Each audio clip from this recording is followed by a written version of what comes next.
Hello friends, எல்லாருக்கும் வணக்கம். Welcome to iNews channel. ஆக்சுவலாக சண்டே எபிசோட் நம்ம சில முக்கியமான நியூஸ்லாம் பார்ப்போம். இங்கே கிறிஸ்மஸ் செலிப்ரேஷன்ஸ்னால நான் வெளியே இப்போலாம் போனதுனால டயர்ட் ஆகிடுச்சு ரொம்ப. ஸோ இன்றைக்கி நைட்டு தான் ரெக்கார்ட் பண்ண முடிஞ்சுது. ஸோ மண்டே ஈவினிங் கிறிஸ்மஸ் அன்னைக்கு மார்னிங் வந்து உங்களுக்கு இந்த வீடியோ கிடைக்கும். ஸோ இந்த ஃபஸ்ட் நியூஸ் பார்த்தீங்கன்னா இன்ஃபோசிஸில் வந்து அப்டேட்டு. இன்ஃபோசிஸ் வந்து $1.5 பில்லியன் இழந்திருக்காங்க. ரீசன் என்னென்னா அந்த கம்பெனிக்கு ஒரு குளோபல் கான்ட்ராக்ட் கிடச்சிது. குளோபல் கஸ்டமர் சைட்லேருந்து ஒரு குளோபல் கான்ட்ராக்ட் கிடச்சிது. அது ஆர்டிஃபிஷியல் இன்டெலிஜென்ஸ் சொல்யூஷனை பேஸ் பண்ணி கிடச்ச கான்ட்ராக்ட். அது வந்து அவங்களோட ஒன் ஆஃப் த லார்ஜஸ்ட் கான்ட்ராக்டாக இருந்துச்சு. செப்டம்பர் குவார்ட்டரில் தான் $7.7 பில்லியன் வந்து அது அந்த $7.7 பில்லியன் வேல்யூ உள்ள கான்ட்ராக்ட் வந்து இப்போ அந்த குளோபல் கஸ்டமர்ட்டு வந்து டெர்மினேட் ஆயிருக்கு. இதனால இவங்களுக்கு $1.5 பில்லியன் இழப்பு ஏற்பட்டிருக்கு. ஸோ சாட்டர்டே தான் அந்த நியூஸ் கிடச்சிருக்கு இவங்களுக்கு அந்த டெர்மினேட் ஆகியிருக்காங்க அப்படின்ட்டு. ஸோ எதனால அப்படின்னு தெரில. பட் இது வந்து இந்த டீல் பார்த்தீங்கன்னா 15 year duration deal, artificial intelligence maintain பண்ணி அதை பேஸ் பண்ண சொல்யூஷன் டீலு. ஸோ இப்போ அந்த டீல் வந்து டெர்மினேட் பண்ணியிருக்காங்க அந்த குளோபல் கிளைண்ட்டு.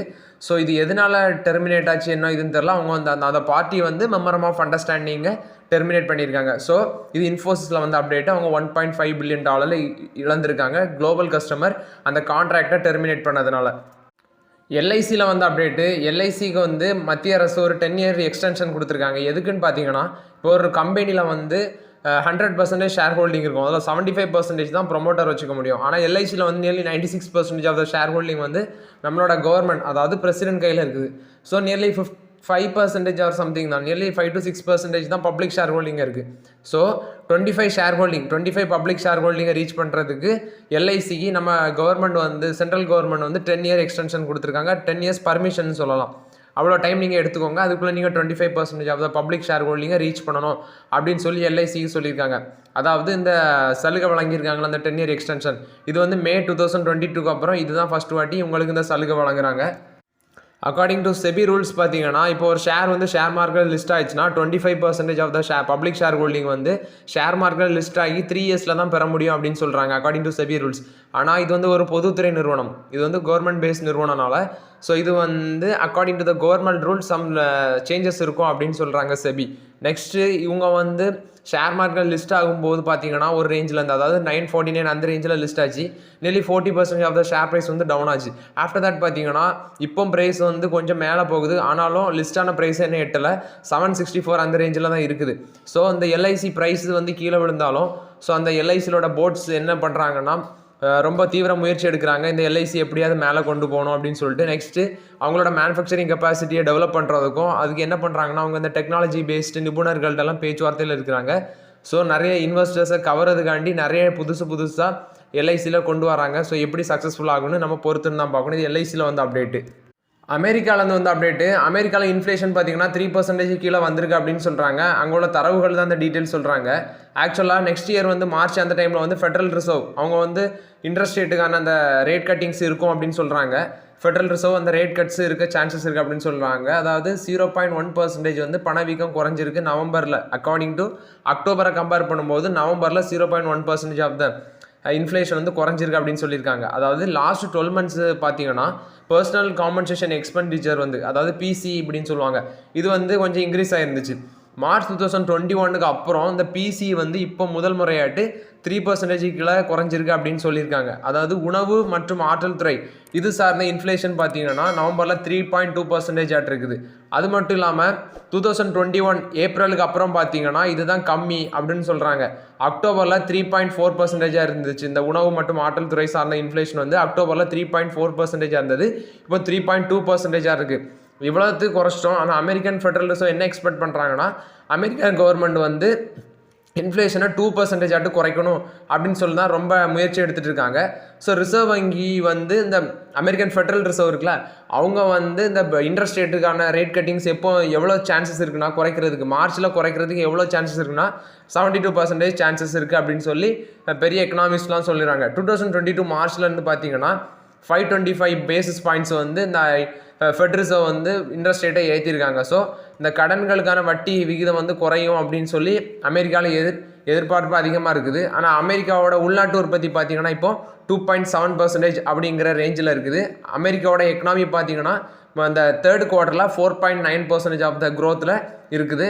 இது அமெரிக்காவிலேருந்து வந்து அப்டேட்டு. டாடா மோட்டார்ஸில் வந்து அப்டேட்டு. டாடா மோட்டார்ஸோட சைலேஷ் சந்திரா என்ன சொல்கிறாருன்னா, நெக்ஸ்ட் இயர்லேருந்து இந்த மின்சார இவி வெஹிக்கிள்ஸ் வாங்குறது வந்து கொஞ்சம் மக்கள் மத்தியில் நார்மலாக தான் இருக்கும் அப்படின்னு சொல்லியிருக்காரு. ஸோ இதை வந்து நம்ம மந்தமாட்டு இருக்குது அப்படின்னு சொல்ல முடியாது.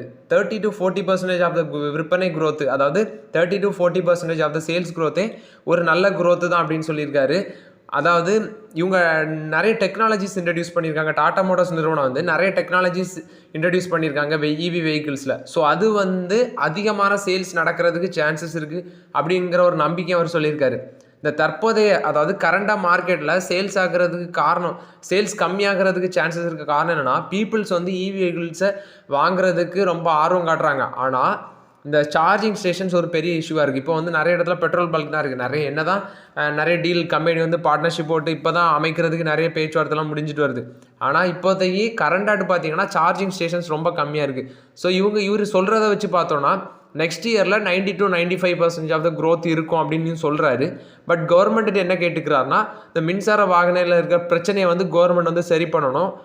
அது மட்டும் இல்லாமல் போதுமான சார்ஜிங் ஸ்டேஷன்ஸ் வந்து கவர்மெண்ட் அமைக்கிறதுக்கு நிறைய கம்பெனிஸ் கூட பிளான் பண்ணணும். ஆல்ரெடி நிறைய ஸ்டேட் கவர்மெண்ட் வந்து அந்த கார்களுக்கான சாலை வரின்னு சொல்லுவாங்கள்ல, அதை வந்து தள்ளுபடியும் பண்ணியிருக்காங்க. ஆனால் அவர் சொல்கிறது இதுதான், மக்கள் வாங்க தயாராக இருக்கிறாங்க. அவங்க சொல்கிறது வந்து இந்த சார்ஜிங் ஸ்டேஷன்ஸ் இல்லாதது தான் ஒரு பெரிய பிரச்சனையாக இருக்குது அப்படின்னு சொல்லியிருக்காங்க. குறிப்பாக டெல்லி பார்த்தீங்கன்னா அவங்க வந்து காற்று மாசு அதிகம், அவங்களே நிறைய ரூல்ஸ் எல்லாம் போட்டிருக்காங்க. இந்த வருஷத்துக்குள்ளே நம்ம வந்து மின்சாரத்துக்கு மாறிடணும் அப்படின்னு. இவங்க 2026 10 நியூ இவி கார்ஸ் வந்து இன்ட்ரடியூஸ் பண்ண இருக்கிறாங்க அப்படின்னு சொல்லியிருக்காங்க டாடா மோட்டார்ஸு. அதில் புதுசாக வர்றது தான் ஹேரியர் நெக்ஸ்ட்டு கர்வ் அப்படிங்கிற மின்சார கார்ஸையும் இவங்க இன்ட்ரடியூஸ் பண்ண இருக்கிறதா சொல்லியிருக்காங்க. 2030 அந்த இயருக்குள்ளே பார்த்தீங்கன்னா அவங்களோட எலக்ட்ரிக் கார் சேல்ஸ் வந்து 50% ஆட்டும் இருக்கும் அப்படின்னு சொல்லி டாடா மோட்டார்ஸோட சைலேஷ் சந்திரா சொல்லியிருக்காரு. நெக்ஸ்ட்டு ஏத்தர் எனர்ஜியில் வந்து அப்டேட்டு. அதாவது பெரிய பெரிய டாப் கம்பெனிஸே இந்த எலக்ட்ரிக் வெஹிக்கிள்ஸில் சக்கப்போடு போட்டுட்டு இருந்தாலும் இந்த மாதிரி ஸ்டார்ட் அப் கம்பெனிஸும் நல்ல லாபம் பார்க்குறாங்க. குறிப்பாட்டு ஏத்தர் வந்து நிறைய மார்க்கெட்டில் இப்போ கரண்டில் நிறைய வெஹிக்கிள்ஸ் செல் பண்ணியிருக்காங்க. ஸோ இப்போ வந்து ஏத்தர் வந்து 450X ஏபெக்ஸ் அப்படிங்கிற ஒரு பைக்கை வந்து லான்ச் பண்ண போகிறதா சொல்லியிருக்காங்க. ஸோ இதுக்கான பதிவு ஏத்தர் நிறுவனத்தோட அஃபிஷியல் வெப்சைட்டில் 2500 கொடுத்து நீங்கள் பதிவு பண்ணி முன்பணம் செலுத்தி இது ரெஜிஸ்டர் பண்ணிக்கலாம். இதோட டெலிவரி பார்த்தீங்கன்னா மார்ச் மந்தில் இருக்கும் அப்படின்னு சொல்லியிருக்காங்க. இந்த பைக்கோட விலை பார்த்தீங்கன்னா 1,80,000, நியர்லி 2 lakhs அவ்வளோ ரேஞ்ச் வரைக்கும் இருக்கும் அப்படின்னு சொல்லியிருக்காங்க. ஸோ இதில் அப்படி என்ன டெக்னாலஜி தான் வச்சுருக்காங்க அப்படின்னு கேட்பீங்க. 2 லட்ச ரூபா கொடுத்து வாங்குற அளவுக்கு வார் ப்ளஸ் ஸ்போர்ட் ரைட் எக்கோ இப்படி நிறைய டெக்னாலஜி வச்சுருக்காங்க. வெவ்வேறு மோட்டுகள் மூலமாட்டு எளிதாட்டு இந்த பைக்கில் பயணம் பண்ணலாம் அப்படின்னு சொல்லியிருக்காங்க. ஆல்ரெடியே ஏத்தரோட பைக்குகள் பார்த்தீங்கன்னா நம்ம பப்ளிக்கிட்ட நல்ல வரவேற்பு இருந்துச்சு. ஸோ இந்த ஏபெக்ஸ் ரக ஏத்தர் 450 ஏபெக்ஸ் ரக பைக்குக்கும் நல்ல வரவேற்பு இருக்கும் அப்படின்னு சொல்கிறாங்க. இதில் வந்து வேறு கலர் ஆப்ஷன் கொடுத்துருக்காங்க. ஆல்ரெடி இந்த கலர் போக இது வேறு கலர் ஆப்ஷன் கொடுத்துறதுனால மக்கள்கிட்ட வாங்குகிற ஆர்வம் வந்து ரொம்ப அதிகமாகவே இருக்குது அப்படின்னு சொல்லியிருக்காங்க. ஸோ இந்த ஏபெக்ஸ் ரக பைக்குகள் பார்த்தீங்கன்னா சக்தி வாய்ந்த மின்சார மோட்டார்களும் இடம் பிடிச்சிருக்கு அப்படின்னு சொல்கிறாங்க. இது ஒரு இதுன்னு சொல்கிறாங்க. நெக்ஸ்ட்டு ரொம்ப சீக்கிரமாட்டு 100 kilometers வேகத்தில் இந்த பைக்கை எட்டி பிடிக்க முடியும் அப்படின்னு சொல்லியிருக்காங்க. 3.4 kilowatt பேட்டரி திறன் இருக்குது அப்படின்னு சொல்கிறாங்க. Digital touch screen, bluetooth, eSIM, next 2 side disc brake இதெல்லாமே இருக்குது அப்படின்னு சொல்லியிருக்காங்க. அது மட்டும் இல்லாமல் mono shock rear suspension, LED விளக்குகள் இது எல்லாமே இந்த பைக்கில் ஸ்பெஷலாக இருக்குது. இது ஏத்தர் 450 எபெக்ஸ் ரக பைக் வந்து மார்க்கெட்டில் இன்ட்ரடியூஸ் ஆக போகுது. மார்ச்சில் டெலிவரி. நீங்கள் இப்போமே 2500 கொடுத்து ரெஜிஸ்டர் பண்ணலாம். இது ஏத்தர் எனர்ஜியில் வந்து அப்டேட்டு. நெக்ஸ்ட் ஒரு இம்பார்ட்டண்டான செய்தி. அதாவது ஐஎம்எஃப் சர்வதேச நாணய நிதியம் இன்டர்நேஷ்னல் மானிட்டரி ஃபண்டுட்டு வந்து நம்மளோட நிதி அமைச்சகத்துக்கு ஒரு எச்சரிக்கை செய்தி வந்திருக்கு. அதாவது நம்ம இந்தியாவோட டெப்ட்டு பார்த்தீங்கன்னா மன்மோகன் சிங் கவர்மெண்ட் போகிறதுக்கு முன்னாடி 50 லட்சம் கோடி அந்த ரேஞ்சில் இருந்தது.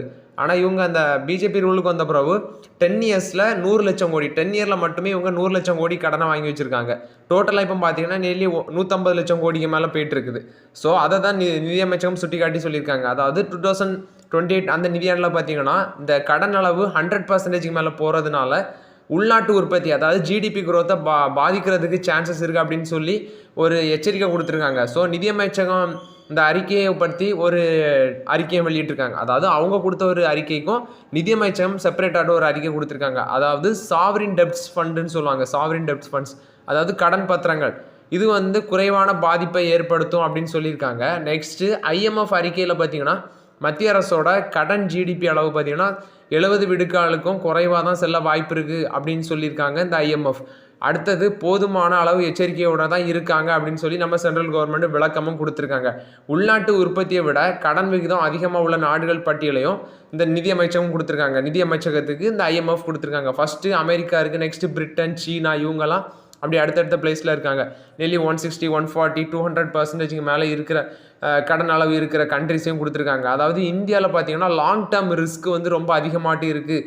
அதாவது காலநிலை ஏற்றது, global changes, according to the global changes வந்து according to the climate changes வந்து ரொம்ப அதிக முதலீடுகள் தேவைப்படுது. அது மட்டும் இல்லாமல் ப்ரைவேட் இன்வெஸ்ட்மெண்ட்டை இன்க்ரீஸ் பண்ணணும், கார்பன் எமிஷனை வெளியேற்றுறதை குறைக்கணும் அப்படின்னு சொல்லி IMF சுட்டி காட்டியிருக்காங்க. இந்த அறிக்கையை பார்த்தீங்கன்னா நிதியமைச்சகம் என்ன சொல்லியிருக்காங்கன்னா, கொரோனா சூழல், உக்ரைன் போர், சர்வதேச நிதி சிக்கல் இதனாலலாம் இந்தியா மட்டும் பாதிப்பு இல்லை, உலக பொருளாதாரமே பாதிச்சிருக்கு அப்படின்னு சொல்லியிருக்காங்க.